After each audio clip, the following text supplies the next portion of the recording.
Gonna be needing a shock dart, but he's able to makes it win anything. Sam, defend your team because they haven't won. Oh my God! Strap yourselves in. It's another 1 hour episode. Oh yeah. Spike defused.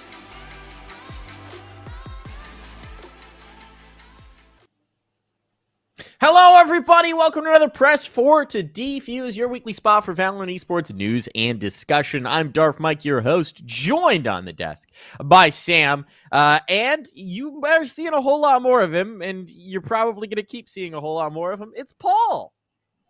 How you doing, Paul? Hi. I'm doing good, Mr. Eggman. I'm doing very well. Very smooth. Oh, Valorant has its own egg now. Cool.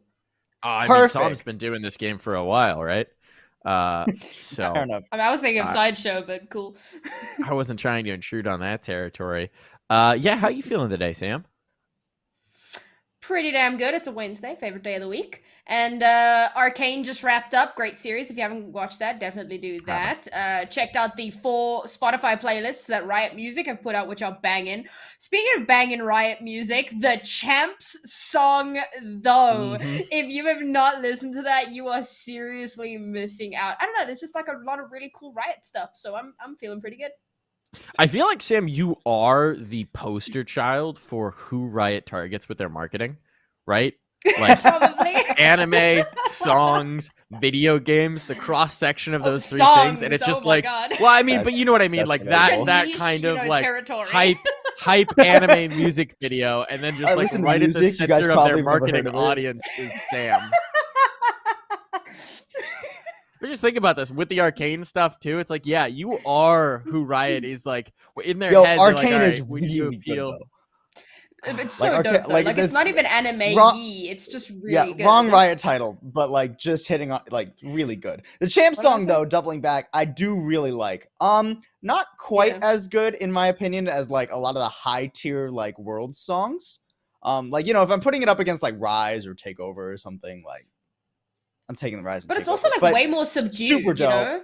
Like the And whole it's like- way through yeah, it's like a Rise, totally "Prove different vibe." yourself," And then Exactly, and then for this one, it's just a totally like, different and vibe it's that's just like music. champion specific. I love it.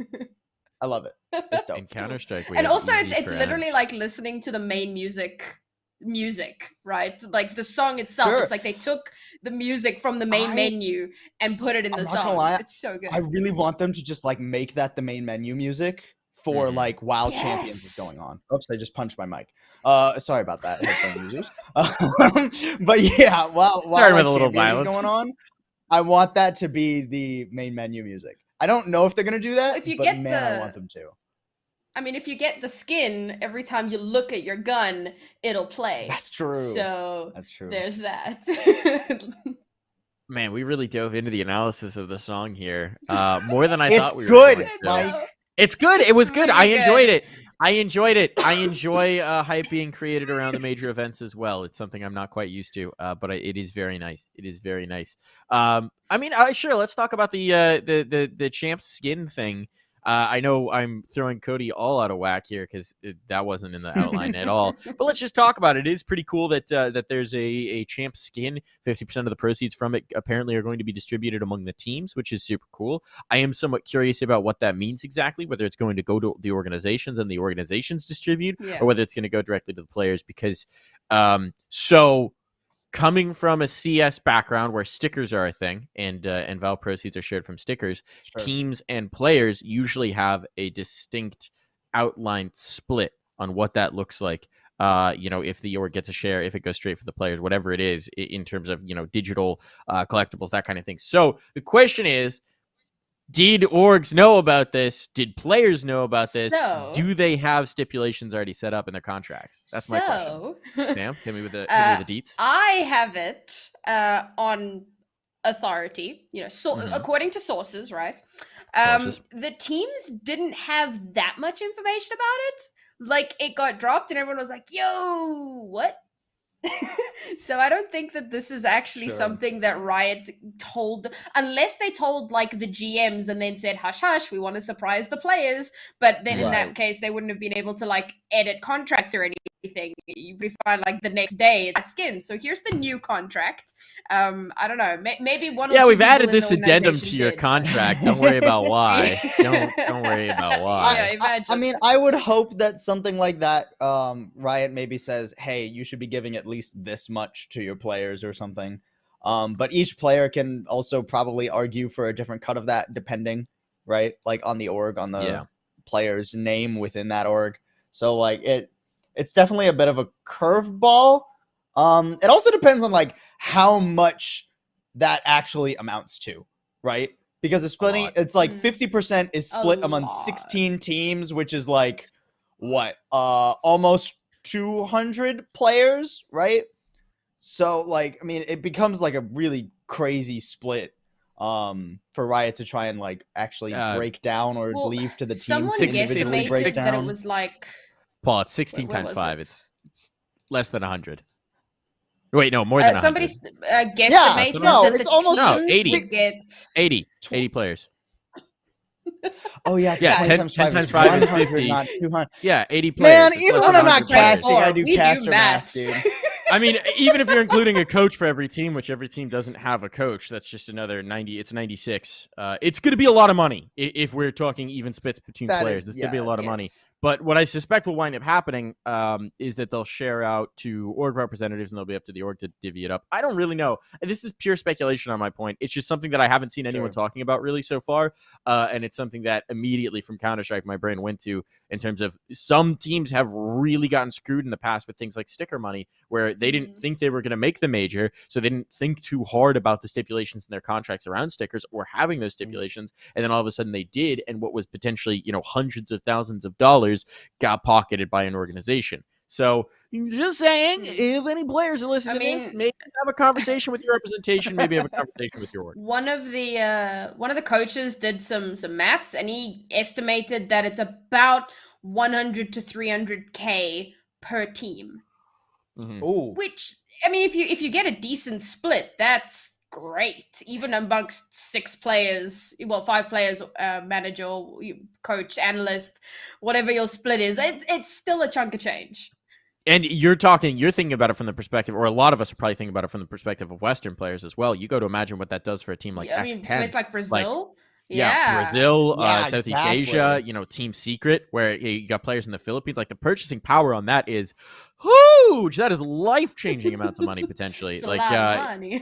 if it's towards the 300,000 side of things, and you get your even chunk of that, like that could be well over a year's salary or more. Is Riot really making $96 million off one skin line?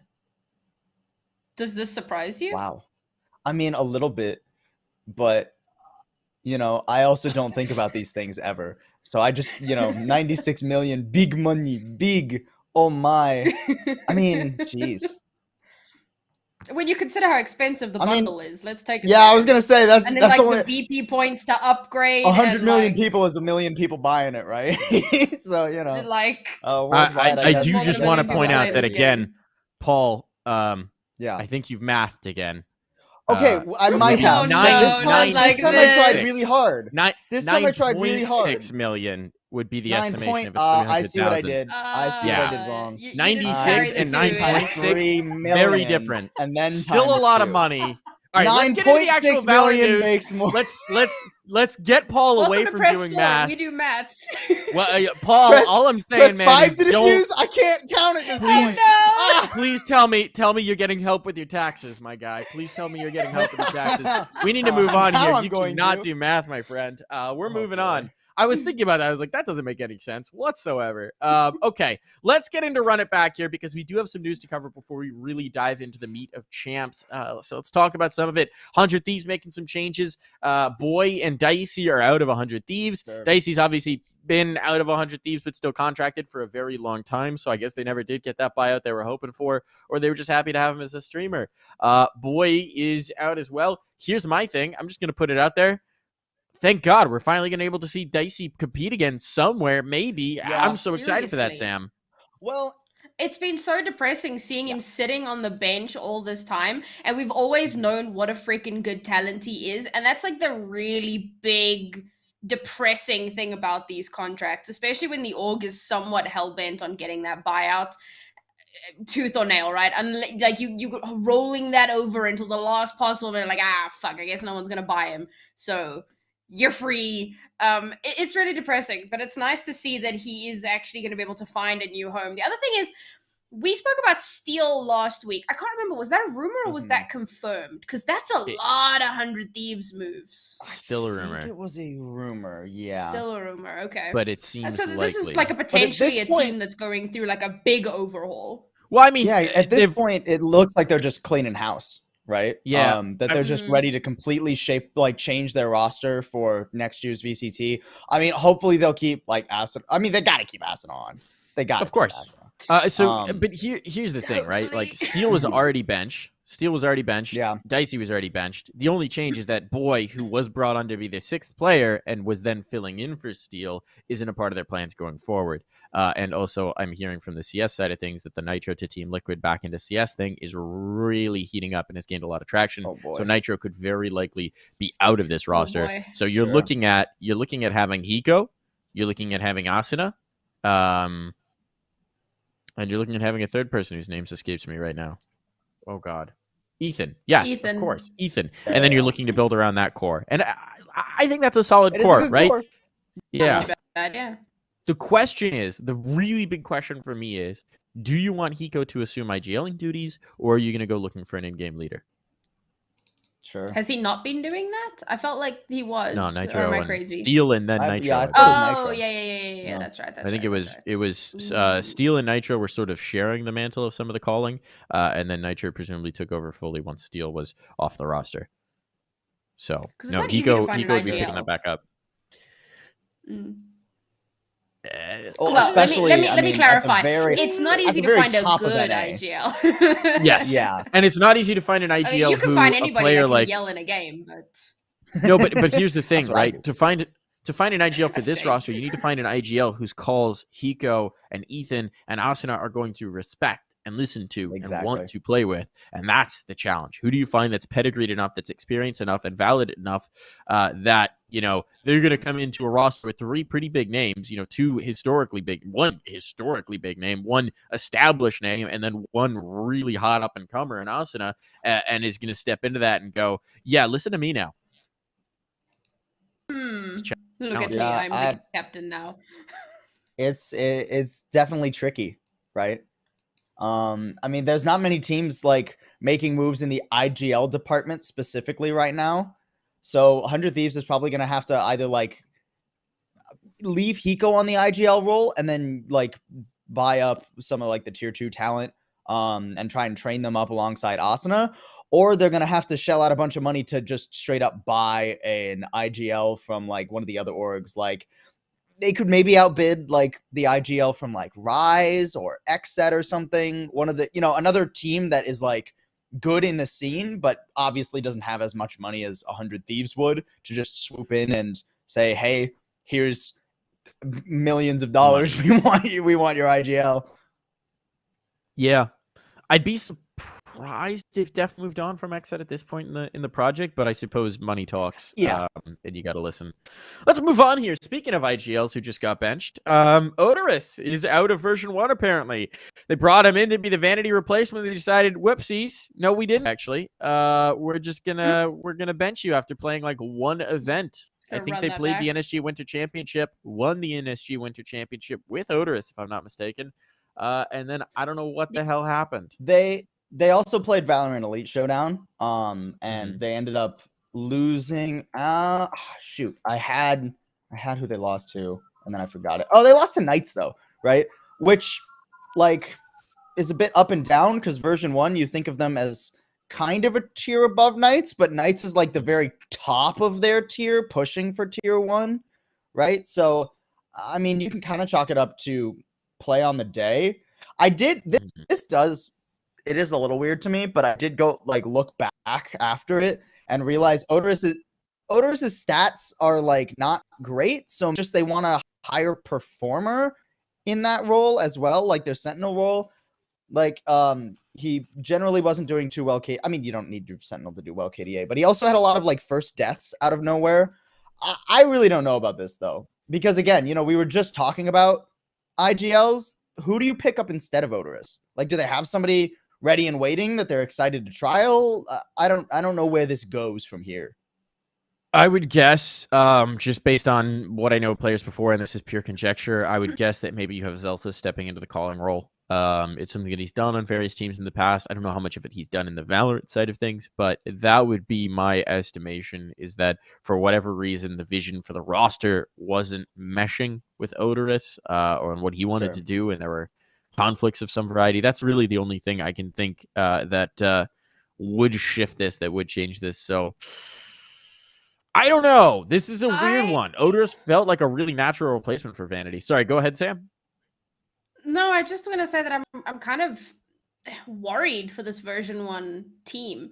I mean, maybe it's too early in terms of like thinking towards VCT 2022, right? Like at this point, if it was like 3 months ago, then sure, be worried. But now as we're heading into 2022, maybe it's a little premature to be worried about them. But given everything that they've gone through since Reykjavik, like in order to qualify for Reykjavik, they were up there. They were performing out of their freaking minds. And then it was just one disaster after the next as soon as they got to Iceland. And ever since then, they just haven't been the same, whether it's losing a player, getting a player suspended, getting a player moving over to Cloud9, whatever the case is. They've consistently had all of these hurdles to climb over. And despite that, they've still done reasonably well, but now they've hit a bit of a low point, and I'm really hoping that they shake things up. That could be what this reaction with Odorous is. It could be kind of knee-jerk, like, it's not working, what do we do? Kick him, find someone else, panic. And I'm really hoping that they kind of settle down into a good 5-man roster with decent synergy and all of that good stuff, and we see a revitalized version 1 next year, because this year has been hell for them. Yeah, I am really curious to see if that actually does come to fruition. It's still a rumor at this point. Hasn't been confirmed from the organization or the players, to my knowledge. But what I will say is, if Odorous is benched, please just let him out of that contract. Now is the free agency time. Yes. He will find a home. Yeah. Please don't hold him in contract jail. And for Odorous' sake, I hope he's either in that roster. That was the thing about Nip. Or free. We didn't actually go into this much when we spoke about it last week, because obviously we spent too much friggin' time on roster moves. But there are players, I can't remember exactly which player it is, but someone got contracted to NIP like 2 weeks before NIP went Brazil. So he's still contracted in the MEA. Things like that are so depressing. Unfortunate. You just better hope that his bench salary is still pretty good, because I know some of these orgs just really slash their salary once you get inactive. But we'll see. We'll see what's going on there. All right, let's breeze through some of these other things, because we are definitely spending way too much time on this new TSM roster potentially in the works here. Let's talk about this. TSM trialing Rossi and Corey, apparently. So this would be Wardell, Sabrosa, Levi, Rossi, Corey, as they continue to remake the only remnants of the old core, Wardell and Sabrosa here. Hot takes. Love it, hate it. What do you think, Sam? Levi and Corey, hell yeah. I'm so hyped for that. I'm so glad to see Levi given an opportunity on a much bigger org. I feel like he's a player that's always been kind of in the back of our minds, but hasn't had the chance to really, really show up. So I am super looking forward to this. Rossi, I feel like, is a player that's been quiet for a while. So I'm kind of curious to see how this works out with the new team, new dynamic, and given an opportunity on a bigger stage with some pretty experienced players in terms of like super high level play in Wardell, Sabrosa, and especially Corey as well. I think this could be good. I think this could be really good. Rossi's definitely the one who there's the most questions about. I mean, he did really well on YFP. I don't want to doubt him too much. I hope he does well moving up into a TSM role, but also TSM fan base is just rabid, right? So if he comes out in the first tournament and doesn't pop the hell off, or give Wardell crazy opportunities to pop the hell off, the TSM fans are going to eat him alive.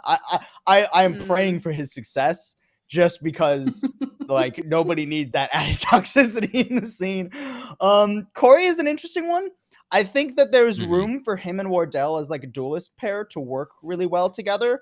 Because Corey is a really good duelist, but at least on FaZe, he didn't constantly pull resources from the team and you know that the TSM roster is gonna want to just feed resources into Wardell. So I think on paper this works out really well for TSM. As to whether or not they can contend with the very top, like tippity top of NA, will just have to remain to be seen. Yep. The interesting questions for me are going to be leadership. Who's calling? Who's being the emotional leader? You've got 2 new faces coming in. Levi's obviously been there since July, but I don't think he's likely to be stepping into sort of a leadership role. I don't really see it for Wardell or Sabrosa. I guess I could be wrong there, but it's possible. I'm just kind of curious to see how that's going to shake out. Who's going to be calling? Who's going to be setting that up? Is it Rossi or Corey coming on in? What is it going to look like? I don't know. I guess we'll find out, because that's been a lot of where TSM has struggled lately, right? Is adapting to the meta or keeping a consistent meta, or being able to really set up their players to have success. You still saw those flashes of firepower, particularly from Wardell, but you just didn't really see sustained success from them. So it's a curious idea. It's interesting. Moving on in. This last one, very critical information. Actually, there's one more before we get to the really critical information. Complexity is trialing Scourge and Truo, joining AGM, Brock, and J. Cruel. Scourge and Truo, I'm just going to ask you like a quick takes, hot or not. Paul, what do you think? Love it. I am always a Truo fan. Casted him when he was working in collegiate. I have to pull for my boy Truo. He's great. I think when he got signed to Immortals completely just like all over the place. But Truo is still a really great player. Scourge is also really cool to see. He's been killing it with Pioneers. So I mean, Complexity. I'm pretty sure we were talking about them last week, right? They pretty desperately need to make some moves. Yeah, exactly. And I think this is in a good direction. I mean, again, similar to the TSM thing, they've completely remade this core. AGM's the only remaining player. Sorry, Sam, take it away. I know, just the same way you feel about Truo, that's kind of my thing with Scourge. I've been watching him for, so long now, when he was still on, like, a team whose name I don't even remember. It was that far back in like some really small tournament. And it's nice to see him getting these opportunities. He's consistently, grinded out. He isn't one of these players that's kind of come out of nowhere and we've all gone, dang, where did he come from? He's like been here for a while. So really great to see him given that opportunity. Hopefully this is what does it for Complexity, right? Because they need to step it up. That they do. They're sort of knocking. They're knocking at the door of tier 2, which is not where they want to be. They want to be tier 2, knocking at the door of tier 1, right? Yeah, they want to go a full step up here. Moving on down. One last very important news. X10 redid their logo, and now they're X10 Crit. Oh yeah! I actually like that they walked through the design choices of their new logo. That's a cool thing to see from Works. And I do like the new logo. It's just a little cleaner, a little less like we modeled this in Blender, a little more like designed to do this. I don't know. I think both logos are fine. I like the new one. Any hot takes before we move on? I like that it's X10 Crit now, because if I ever get to cast X10 again, I'll be able to make a bunch of D&D jokes. Exactly. Yeah, they rolled a 20. Yeah, all right, moving on here. Easiest D&D puns of my casting career right there. Let's dive into champs. That's the meat and potatoes of what we're talking about here. That's what's going on here. We've got the groups. We've got the brackets. There's so much going on. It's time for the World Championship of Valorant, the first ever World Championship of Valorant, the second year of this game's existence, right? And we're going to finally have a proper, clear, best of the world Championship bout. I mean, this is just super cool. Talk me through just how you're feeling about this competition coming up, Sam. I think that we have the best teams in the world right here. And it's not just because it's the champions, right? And everyone's just like, oh, well, I guess it's the best teams. It's just based off of watching them throughout the year. Yes, there were some teams that came in with some major freaking surprises. C9, hello. Where was this C9 6 months ago? I'm so impressed with how well they did to get here in the last chance qualifiers. And then you got teams like Liquid, who have always kind of choked on LAN. That's kind of been their thing. But now with Nevera joining the squad, they've been looking so good. The double op setups that they've been running have just been dominating the server. So I'm looking forward to seeing that. Sentinels have just picked up Raucus as their coach. Fnatic got Anders coming in as their coach as well. And I think that was after the last tournament they actually played in. So we haven't really seen what they're capable of with him at the helm. So looking forward to seeing what happens there. Full Sense, another team that kind of came out of nowhere. Like I watched a little bit of that and I was like, okay, damn, this team is really, really good. They've got some good players there. And then we've got the old faithfuls returning, Crew. Best in Argentina, but just never been able to actually make something happen at these international events. So a lot of eyes on them, I think, from their own region in particular. X10, a similar thing. They're always like dominating in their region. They get to the international events, and there's that little bit of a gap that needs to be bridged. There's a few teams like that. But overall, I think that this is a really, really good roster of teams, and I think we're going to have some insane matches. I think it is going to be interesting. We'll get into the specific teams later in a little bit. Paul, how are you feeling about champs? I'm getting ahead of myself. I mean, I'm feeling great. I mean, Sam pretty much summed it up perfectly. These are the best teams, right? There's almost nobody who you can make an argument for, like missed out and should be here instead from their region. And a lot of these groups are more competitive than I anticipated coming into this, right? There are a lot of these groups where 4 teams could make it out in theory. It's going to be a really exciting first week of champs. That's interesting. I feel like I have very much the opposite take about the groups, where it's going to be like certain regions are just going to get absolutely beat up on some of their representatives. But we'll see. We'll see. Depend on I know group. you had some spicy takes on your predictions, which I'm excited to get into here in a moment. There are some question marks about some of these teams as well, though, just by the nature of having an annual circuit, right? Teams like X10. X10 was really hot to trot back in the run to Reykjavik, but then they only made it to this event because somebody else didn't go deep enough in a qualifying, right? Like that's what got them in, which is always one of those where you're like, well, okay, are they then going to show form when they get here? Or, is Patipan's wrist injury going to be a problem? Are they going to slow it down at all? Well, and Patipan's the big question, right? Because I want to have faith in X10 because Patipan's back in the lineup. But it is nerve-wracking as like an SEA fan to think like, oh, X10 without Patipan were just like a non-factor in VCT since Reykjavik. They looked lost at a lot of points without like Patipan because they did not know how to not play around Patipan, which is like kind of good, kind of bad from a perspective that they have him back now. Because it's like, oh, well, they never learned how to play without Patipan, so they can just go right back to what was working for them. But also, what happens if that wrist injury acts up? Hopefully, I mean, Patipan did take like 5-6 months off just to like get it going. And hopefully somebody at the X10 org was smart enough to be like, hey, we're not taking him even if his injury is, like, if his injury is too severe, we're not going to take him. But it is a big question for X10. A lot of big questions for actually all the SEA teams. I don't want to just go on about SEA though. Dude, Team Secret. I feel like everyone's watching Team Secret because they never had the chance to prove themselves because of the visa issues. And everyone was so hyped, looking forward to seeing them get the chance to play. And then like straight after that, because back then they were Brain Esports, which was always hilarious for me because Overwatch things. And then straight after they get picked up by Team Secret and it's like, okay, but we want to see these guys. And of course, we got to see them compete in their own region, but now they actually get a chance. They were basically robbed of the opportunity previously. So now when I talk about teams that have eyes on them, this is a team that has not only its region's eyes on them, but everyone, because we didn't get to see them. And now it's like, all right, now you have your chance. Show us what you got. I will give a hot take on that, though, where you're saying they got robbed with a chance to prove themselves.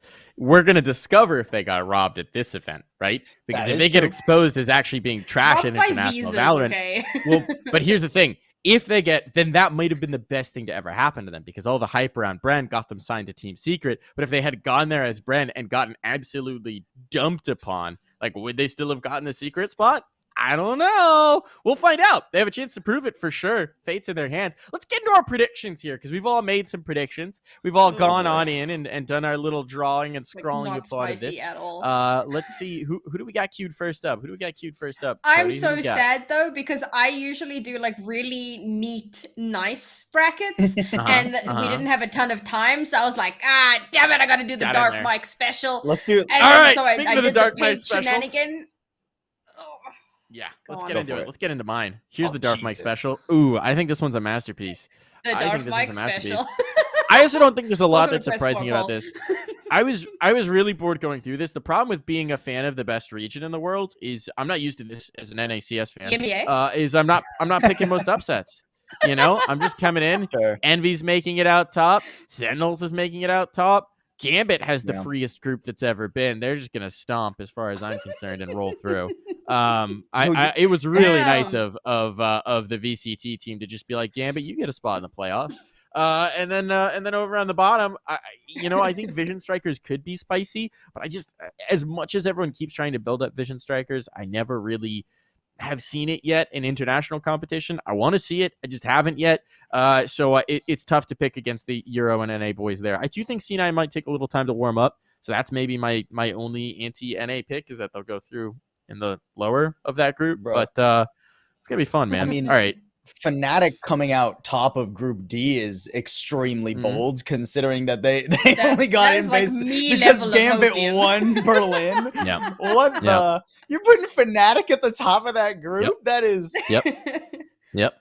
Literally just me saying. level, Dude, dude. Look, I'm not gonna lie. They to you. they That's Also, They wild. made you the don't biggest- have faith in your boy Navera? Like well, I do. I have faith in my boy Navera to get second in this group. No, But I'm so with- here's I'm the with thing, Mike on right? that one. I think Fnatic made the most impactful roster change of any team here. They added Anders. Anders? I mean, Yeah, he's got a boy. brain. He's crunching through every possibility. That He's is like true. plugged into the matrix. There's cords coming out of his brain. He's going through every literally Doctor possible scenario in this Strange, group. know? I'm picturing him like That's I fair. don't even remember what it was. It's like Mouse or Moose or whatever. The guy who's actually running the computers that plug them into the Matrix in the Matrix movies. That's my version of Anders. It's just boop, boop, boop, boop, boop, boop, uploading Yeah, a pretty much. I helicopter. don't know. Boom, My toss on the problem server. for Fnatic wasn't like, at least recently, my problem for Fnatic wasn't like their like macro though. Like I just feel Mhm. like in terms of, I hate to use this word, but in terms of like star power, I feel like they just get clapped by a lot of like the high end like NA and EU teams. Hot take. Paul says Vanity is going to clap Boaster. Just put that out in the fan fiction universe. Put that out on Definitely Twitter. not what he said. I'm sure those guys would like that. That's what I heard. Anyway, otherwise, I don't know. I don't think Otherwise, any it's of my pretty picks are tame. that surprising. Yeah, so I'm Yeah. thinking we should move on here. Sam, you're just as boring as I am, except you have the EMEA teams going on top, yeah? Oh, you don't No, even not in in Group every A. bracket. Yeah. Oh. The thing is, I have my doubts about Ascend. I don't think that they are the tippy top. I mean, in our power rankings, I had them like 5th or 6th. Like not even up there. There were Yeah, some I NA have them at teams 6th. above. I put C9 above them. Like Oh, wow. Good old I tax evasion like nerf. Ascend. I think they're really good, but I'm not too sure that they would beat Envy. This also gives them the opportunity for, the revenge match later on, but we'll see if that actually pans out. And then for Group B, Team Secret, again, I guess I'm a little bit on the Brain Hopium, but also, like you said, it's not a particularly stacked roster. And we've seen Crazy Raccoon, we've seen Vikings. They've shown up a few times, but they've never actually shown up. So I don't have a ton of hope in them. And on the other side, Navera. That's where that is. I don't know. I feel like fair. Liquid have just looked way too clean recently with the double op setup. And I know that Chamber isn't being played in this tournament, but I think that once Chamber becomes a part of the pro play, like Liquid is just terrifying. Although that could be true for a Sure. few teams. So And then Group D, some serious hopium. Hopium from the gods on Fnatic right now, and it's the exact same reason as Mike. Like, Anders is so smart. He's like my cheat sheet as a caster. Whenever there's like a new agent or a new map, I'm like, yo, Anders, what do you think about this? And then obviously I don't like copy paste him, you know, like, can I copy your homework? Sure, make sure that, you know, no one knows you did it, right? So I add my Sure. own like tweaks and things here and there, but he gives me the basis of my understanding. On the He's just worksheet so and smart. write your name in. Yeah, pretty much. Yeah, He's I don't that know. I think y'all are smart. wild in with Group D. I mean, don't get me wrong. Yeah. I think Anders is probably one of the like best coaches in all of Valorant, one of the smartest guys in all of Valorant. I watch every one of his videos he puts out on YouTube, and I pull a lot of that content for my casts. But I just do not see this Fnatic blowing through everybody else in that group. Also, you had Full Alright, Sense alright. beating Vision Strikers. Hell yeah! Full Sense is That's good, pretty weird. yo. Vision Strikers. Full Sense no, the is thing good. Like I've lost faith beating in Vi- Vision Strikers. I'll beating be Vision honest. Strikers is a cap, dude. No. You guys are majorly no, I see underselling this Vision happening. Strikers. They lost. All right, They sell some Vision 2-1 Strikers. Gambit. They played Gambit the closest out of every team at Berlin other than 100 Thieves. Like, how are y'all sleeping on Vision Strikers this much? I don't want to sleep on Full Sense. What do you mean? Don't get me wrong. I love the Full Sense guys. I was actually super surprised with how well they did in the last chance qualifier. But Okay. I can't pretend that like the Korean teams they beat are as good as Vision Strikers, because Vision Strikers just demolishes all the other Korean teams. Well, Vision so it's Strikers not- just signs everyone from the other teams when they. That's make true. it. G2. But it's worked well. It's worked wonders for them, hasn't it? They keep making the internationals. Well, I guess they only made Berlin, but still, right? I don't know. Yeah, they I think made y'all are one. majorly They didn't win it. Vision Strikers. I don't know, man. But they it's lost just- to it's the just- tournament winners, and they were the only Sure. ones to take a map off them in the actual Sure, knockout bracket. sure. But here's the thing, right? I feel like every time someone tries to sell me on the Korean teams, tries to sell me on Vision Strikers in particular, everyone talks them up based on what they do in the region. Then they get international. It's just like, just be let down into your coffin. You know, the four guys doing that little Right. dance thing. It's just like every time. Dude. So I need to see it to believe it. I need to see that Korea can actually go toe to toe with the Wolf, best of the world Achilles, to believe it. Sideshow, all those guys that were like, Vision Striker is going to come and smack everybody Bruh, when it comes they to clapped Reykjavik. And then they didn't Ascend even make and Reykjavik, which was hilarious. Yeah, That well, was Ascend- funny. I'm not gonna lie to you. That was funny, but that was also like 8 months ago. they just clapped Ascend and played Gambit really close. Y'all are sleeping on it. Bearing in pull up mind my that bracket, Full dude. Sense beat Y'all's brackets Newton. are wild. Full Sense Get beat mine Alright, up. let's Let's look at Newton, Pulse. though. I gotta Let's set look at you Pulse. straight. Let's look at Pulse. I gotta set you Let's straight. do it. We're I not gotta Let's do say- it. Pulse You is the clown spiciest straight. bracket Don't here. look at Group A. Don't look at Group A. No, look at Group For A. the Okay, rest Straight of into the Group group A. stop. Straight into at Group A. Group A. Straight into Group A. Let's talk about X10 here. Let's talk about this. You think Okay. X10 is triumphing? Look, This- I know CNED's probably Look. got the financial crimes nerf, but still, really? Look, okay. So here's my Jesus, thing. man. Here's my thing about this pickup bracket for Group A and Group A alone. There's always an upset. Somebody makes it out who isn't expected. So Okay. X10 is my hopium for that. Because I don't think it's going to be like Crew. You chose X10 to be or your Full hopium? Sense. Yes, X10 is my hopium because I think Ascend has looked very vulnerable recently. They haven't really made that many changes since they did not perform that well at Berlin. X10 are adding Patapan back. They've had a ton of time just to prep with him. I think X10 have an outside chance of making it out of this group. So I think that's where the upset, quote unquote, of groups is going to happen. On paper, is Ascend the better team? Yeah. But I think there is an outside chance of X10 making it. That is my logic, and that is where my can't wait one to review upset these. goes, because there's I like always how one you're- upset. I like how you're talking about X10 as the only upset that you have listed here, but then you have crazy raccoons going through despite the fact that they have not won anything what? at the two international events they've Ever. attended. Tell me where the faith Guys, comes from. You guys just don't look at the old brackets, do you? You don't Okay. get it, okay? They had the hardest group Sure. of everything. They had 100 Thieves and Okay. Gambit. They had the Yeah. hardest group. This is Yeah. an easy group. Okay. Literally, everybody Yeah, loses but they to still have to Gambit, beat someone. and then they just have to beat Vikings, who literally haven't been in an international tournament since Reykjavik, and like Berlin hasn't looked, or not Berlin, Brazil hasn't looked that good anyways at internationals. And then Secret, who I would be fair. super happy if it's the Secret guys make. I think the Secret Crazy Raccoons thing is kind of a coin flip, honestly. I actually think it could be either one of those teams, because teams undersell Crazy Raccoons because they got beat by Gambit twice. The only losses they had at Berlin were Gambit Esports. All right, so let's talk about Reykjavik. Let's talk about Reykjavik, because there they lost 2 Vikings. 2-0. But oh, they've no, changed sorry. their No, roster they didn't. since No, they Reykjavik. didn't. They beat Vikings Haven't beat they? X10, and then X10 2-0'd Crazy Raccoon. So it's actually a degree of separation of stomping.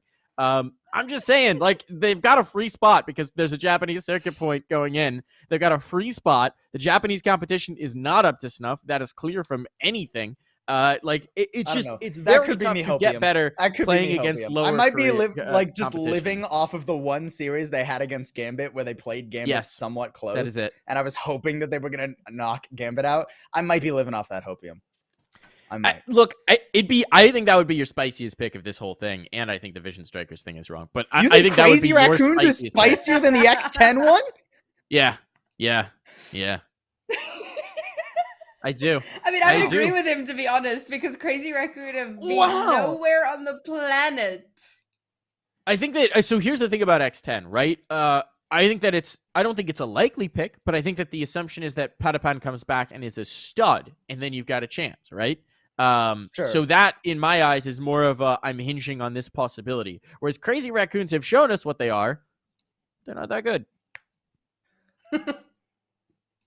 I don't know. Like maybe it'll have changed, but I think that the tough thing about being from a very minor region in terms of competition in Japan, right, is if you're playing against those guys, it doesn't really build good habits or play style. Sure. If you can just stunt on everybody in your tournaments, that doesn't necessarily prepare you to play against the big That's totally dogs. fair. And this is That's the totally big fair. dogs, so it's tough That's how to I feel about improve Full without Sense. consistent competition.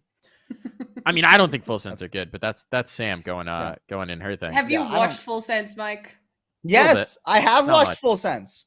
I watched that whole bracket. Are you Mike? Are you Mike? That's why. Oh, I didn't That's hear you why say I'm that. the host. I'm just gonna cue Paul up for this. Take it away, I Paul. don't think Full Sense are good. No, I I've mean- never watched them, but I don't think they're very good. I think Full Sense are good, bit. but I think Well, Vision Soda Soda Strikers are better. Brain, that's where that is. Mhm. I'm here to make I hot think my takes and Group get C paid. was. I already forgot what the other groups are. Yeah, Group C is really. I mean, It's straightforward. you know, We all have the same idea. If anything very else straightforward happens in Group here, C. if Crew or Furia pull off an upset against Liquid or Sentinels, my mind will be blown. I mean, the only way that two things have to happen there, because whoever gets upset between Sentinels and Liquid has to have a really bad day, and whoever's getting the upset, Crew. I'm not even going to put Furia in the conversation for that. mhm. Crew have to Yeah, have a to really Furia. good day, right? I mean, we were prepping like 1 through 16 for this. I had Furia in 16th. Just Yeah. unlucky. There's a lot of Yeah. good teams. I had Crew 16th, so. I don't know Furia that well either. I'm not super read up on the Brazil scene in general. Well, they didn't. So They Furia didn't get was out like- until now, right? They didn't get international chances Exactly, until right. now. So Um, yeah, here's the thing. It's like, Yeah. could it happen? Could someone get upset? Sure, but if you're predicting it, you're just doing it to be a troll. Like, there's no way you can predict anything other than. no, I'm Sentinels doing it to Liquid have this. correct if you're pick. I'm using your doing it to have brain. 100% correct pick'ems. There you go. because- Yeah, good luck There with you that. go. You had Alright, Vision so, Strikers mark going the my whole way words. through the top bracket. Like, good luck with that one, buddy. I do have Vision Strikers getting clapped as soon as they get to quarterfinals, though. Oh, I think oh! valid. Here's my hot take. I do want to give my hot take here about the playoffs Mm-hmm. and Group C in particular. Is Gambit's going to make it through and be really good. Whoever else makes it through is getting eliminated first round of playoffs. That's my hot Oh take. yeah, absolutely. Yeah, I Well, think this for is a Group really C, good yeah, that's group. not a yeah, hot no, take. Yeah. that's not even a That's hot not a take, hot dude. take. Yeah, no, it's not. I think it's a pretty It would straightforward be a hot take. I take think if it's you just a said the- really weak group. It would be hot take if you said Group B, whoever makes it out second is going to get clapped. That Oh, would be yeah, a hot no, take. No. I think those two guys could re-meet in finals. It wouldn't be that surprising. Yeah, exactly. Yeah. All right. Yeah, this is going to be a lot of fun, right? So, all right, let's say it. Which group do you think is most stacked? Which group do you think has the B. biggest potential to get wild? Okay. But how do we define that's top stacked, heavy. though? Yeah, so that's what I'm Yeah, saying. exactly. Group Okay, B, I think, okay. is the most Valid, straightforward, where I think it's I extremely think top Group heavy. D. The D question It's is, gotta be the D. one where anybody Yeah. can make it out.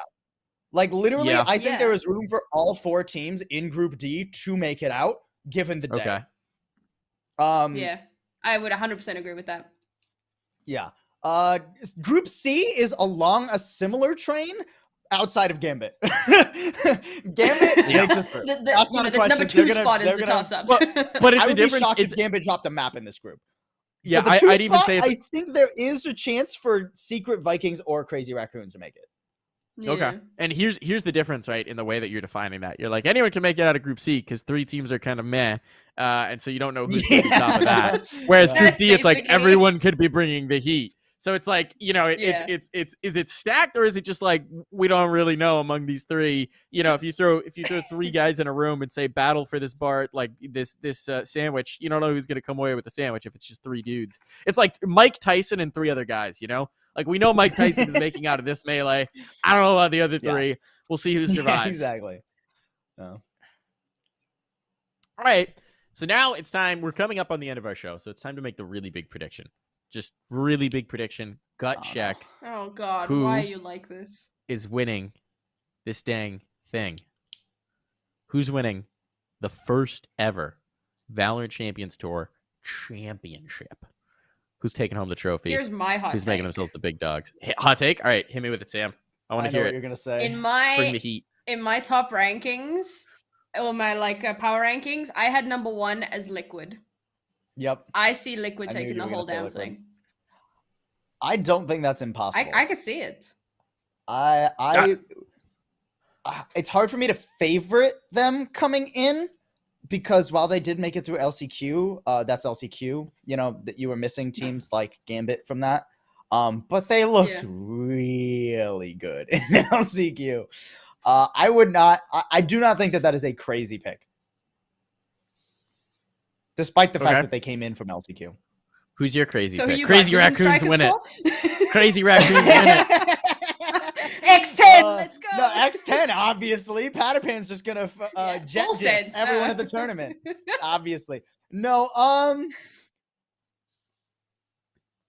mean, am I really? I'm kind of just gonna be an NA Go on. Andy. I'm just gonna Be say an NA Andy. Sentinels. I Yeah, don't correct. have. No ways. Based on Berlin, really? I don't know, dude. Yeah, that's my problem, right? Is the thing is, I want to be an NA Andy, and I want to print an NA team, and the best team to do that with is Sentinels, and I'm still a little bit To be nervous. fair, off their Envy's pretty Berlin. good as well. I mean, they did really good towards the end there, you know?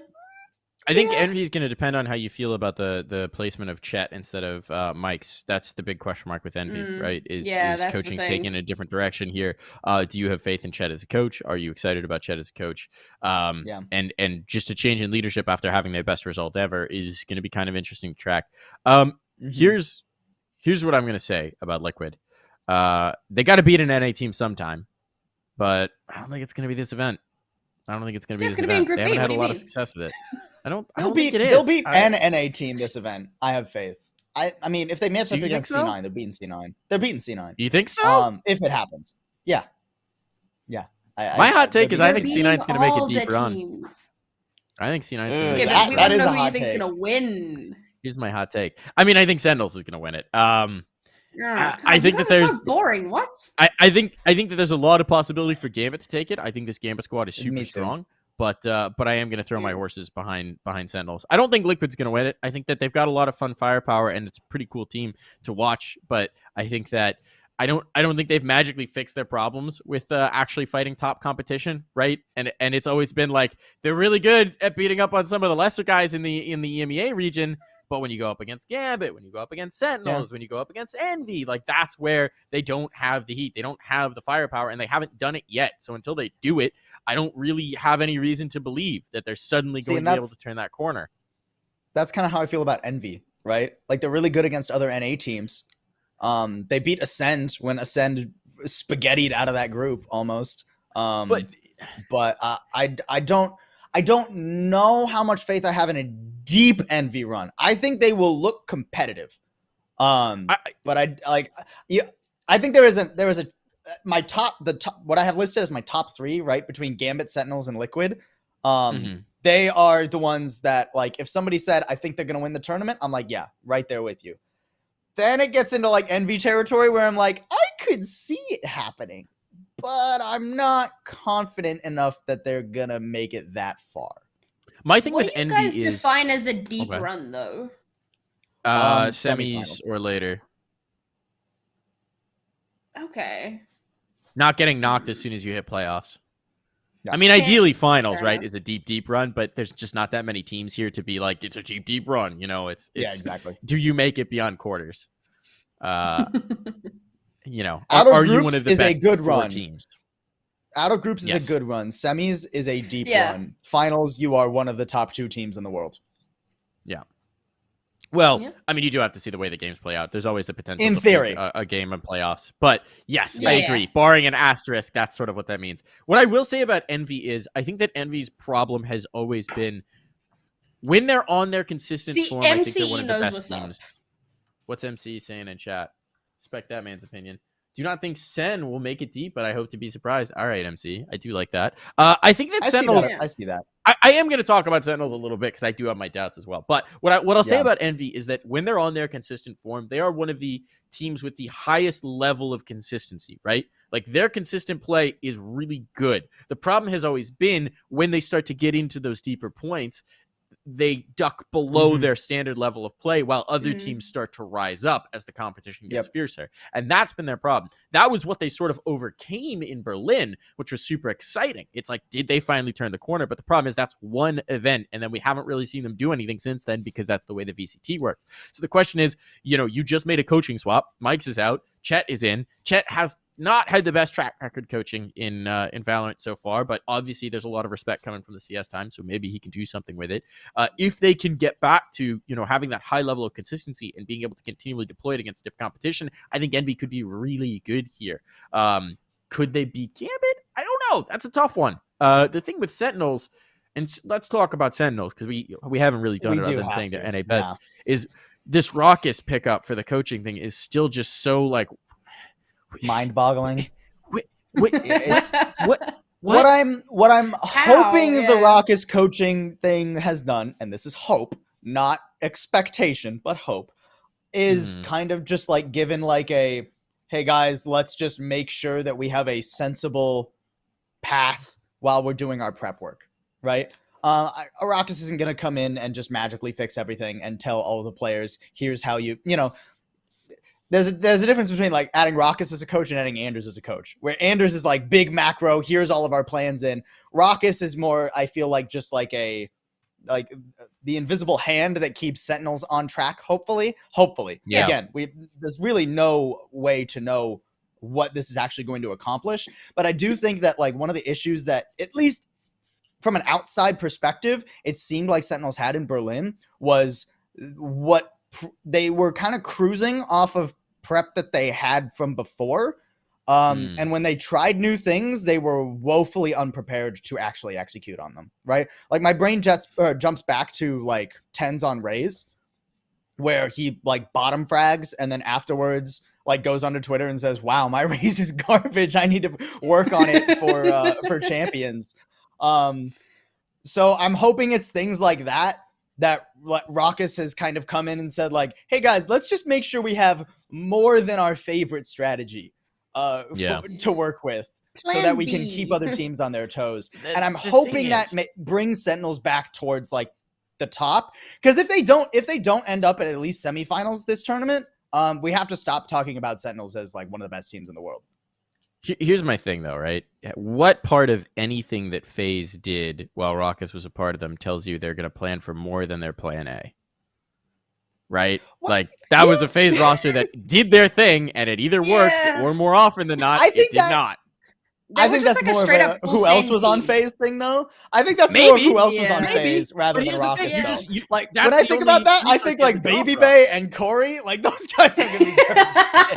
Baby But, like, Bay's not also, going in like we- I need to have a ton of executes prepared. Baby Bay's going in like I'm gonna hit W, and at some point when I see them, I'm gonna hit E to dash into them, and I'm gonna kill them all. And that's as deep as Baby Bay's plans go.